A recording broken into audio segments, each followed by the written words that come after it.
C'est Laisse-moi vivre, un thriller Ashley Hope, livre 3, écrit par Kate Bold, lu par Caroline. Prologue. Megan Archer lutta pour ouvrir les yeux. Ceuses paupières lui donnaient l'impression de poser des tonnes. Les ténèbres l'enveloppaient tel un voile de mort.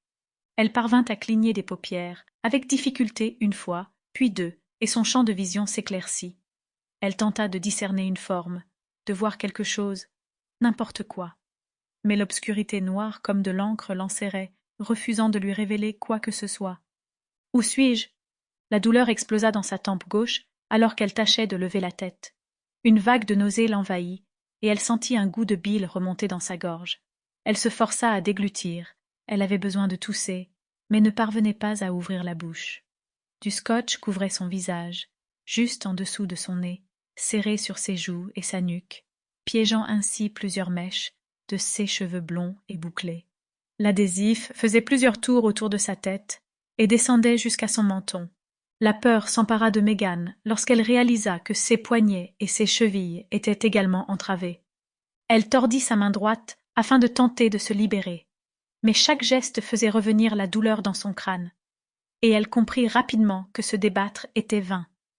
Ce bras était coincé par plusieurs couches de scotch, bien trop ajustées pour qu'elle ne puisse glisser les mains dessous.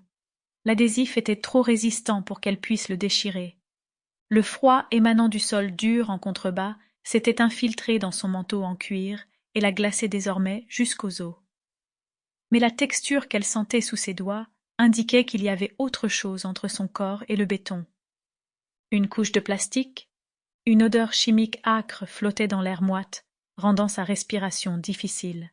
Elle frissonna lorsqu'une nouvelle vague de nausée l'envahit. Comment me suis-je retrouvée ici?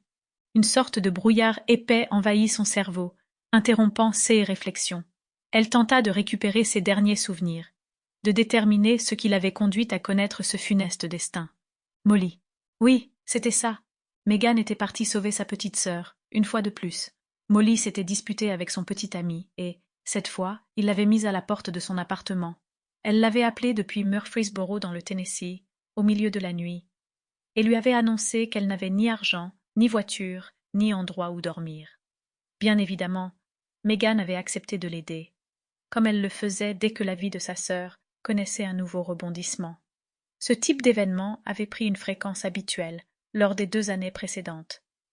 Megan avait quitté Knoxville aux alentours de 10 heures ce matin. Du moins, elle pensait qu'il s'agissait d'aujourd'hui. Combien de temps était-elle restée? Sample complete. Ready to continue?